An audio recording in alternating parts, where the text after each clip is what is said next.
চা হয়ে গেছে আর আমরা এখন খেয়ে ফেলবো। এখানে আসি বলে নভেম্বর তুমি চলে এলে ভোরের ধোয়া ওরা চায়ের কাপে। আসসালামাইকুম, হ্যালো এভরিওয়ান, সবাই কেমন আছেন? Welcome back to my channel রোজা পাখি। এই যে রোজা পাখি, এটা হচ্ছে সব থেকে দুষ্টু, আর এটা তার নামে চ্যানেল খোলা। তো আমরা হচ্ছে আজকে ভিডিও করতে পারি নাই, এর জন্য হচ্ছে শর্টকাট একটা ছোট্ট ভিডিও নিয়ে আসছি, শর্ট ব্লগ। সবাই কেমন আছেন? এটা হচ্ছে আমার দুষ্টু পাখি, হ্যাঁ রোজা পাখি, ইভেন দুষ্টু পাখি।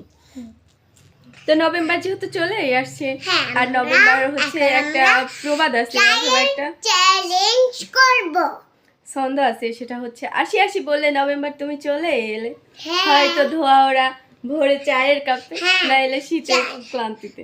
তারপরে আমরা আজকে আমরা ভিডিও করতেছি। চায়ের ভিডিও করবা? চাই আমরা ভিডিওটা মামি চা রান্না করে দিল। ও আচ্ছা, আর কি হঠাৎ করে ও চা রান্না করছিল। দেখি তুমি কি খেয়েছো? দুধ পাউডার মিল্ক খাইছো।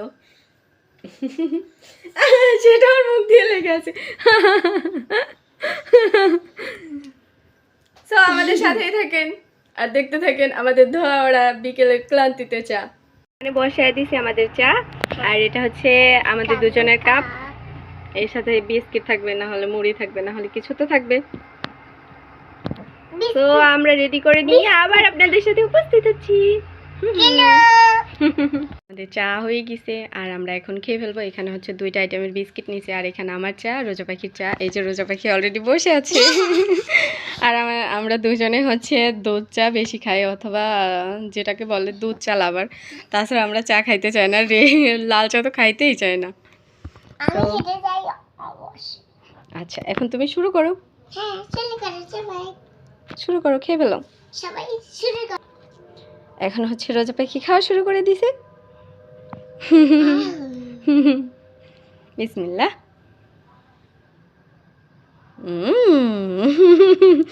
আমরা দুজনে চালাবার কিছু বলার নাই। আর এখন হচ্ছে শীতকাল, সেহেতু সবারই চা পছন্দ, আর চা কফি এটা খাবেই সবাই, যেহেতু শীতে শুরু হয়ে গেছে অলরেডি। নভেম্বরের আজকে 2-3 তারিখ।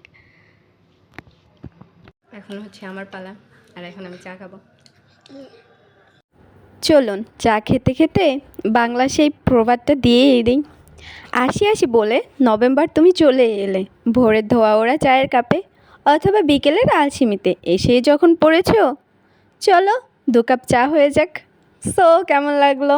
আশা করি সবাইয়ের একটু একটু ভালো লাগবে কিনা বলতেও পারি না, কিন্তু যতটুকু পারি ততটুকুই ভিডিও করার চেষ্টা করছি। সো আমাদের পাশে থাকবেন অবশ্যই, আর লাইক কমেন্ট শেয়ার সাবস্ক্রাইব করে যাবেন। আল্লাহ হাফেজ।